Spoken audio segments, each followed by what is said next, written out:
దానం చేయటంలో కర్ణుడిని ఎంత గొప్పవాడు అని పిలుస్తారో, మన ఇండస్ట్రీలో ఉన్న ప్రభాస్‌ని కూడా అలాగే కర్ణుడు అని, దానాలు చేయటంలో చాలా గొప్పవాడని అంటారు. ఇప్పటి జనరేషన్‌లో రాజులు, రాజ్యాలు లేవు కానీ, క్షత్రియ వంశానికి చెందిన ప్రభాస్ రాజులాగే ప్రవర్తిస్తాడు. ఆయన దగ్గరికి సాయం కోసం వచ్చిన ప్రతి ఒక్కరికి సహాయం చేస్తారు.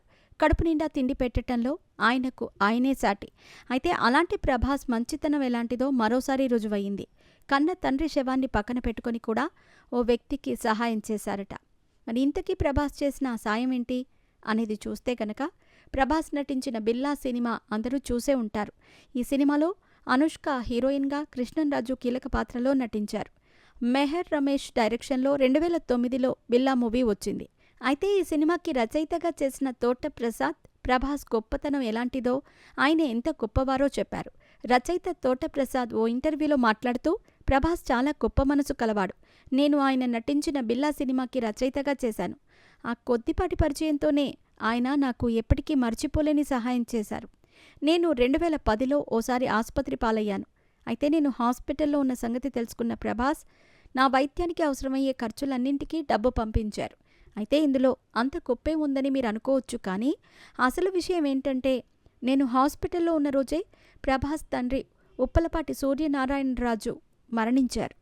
తండ్రి మరణించిన దుఃఖంలో మునిగిపోయినా కూడా ప్రభాస్ తన మంచి మనసు చాటుకున్నారు. ఆయన తండ్రి చనిపోయిన రోజే నా హాస్పిటల్ ఖర్చులకు డబ్బులు పంపించి నన్ను ఆదుకున్నారు. నా తండ్రి చనిపోయారు, ఎవరెక్కడ పోతే నాకెందుకులే అనుకోకుండా నా సినిమాకి రచయిత అని నన్ను ఆయన గుర్తించి నా హాస్పిటల్ ఖర్చులకు డబ్బులు పంపించారంటే ప్రభాస్ ఎంత గొప్పవాడో, ఎలాంటివాడో అర్థం చేసుకోవచ్చు. డబ్బులు పంపటమే కాదు, నా పట్ల చాలా కేరింగ్గా వ్యవహరించారు. ఆయన సహాయం నేను ఎప్పటికీ మర్చిపోలేను అంటూ బిల్లా మూవీ రచయిత తోట ప్రసాద్ ఆ ఇంటర్వ్యూలో ప్రభాస్ గొప్పతనం గురించి ఆసక్తికర వ్యాఖ్యలు చేశారు. ప్రస్తుతం ఆ రచయిత కామెంట్లు నెట్టింట వైరల్ అవటంతో ప్రభాస్ గొప్పతనం గురించి మరోసారి బయటపడిందని, ఆయన అభిమానులు కాలర్ ఎగరేసుకొని మరీ ప్రభాస్ అన్న అంటే ఇలాగే ఉంటారు, సహాయం కోసం వచ్చిన వాళ్ళకి ఆయన ఎలాంటి పరిస్థితుల్లో ఉన్నా సరే సహాయం చేస్తారు అంటూ కామెంట్స్ పెడుతున్నారు.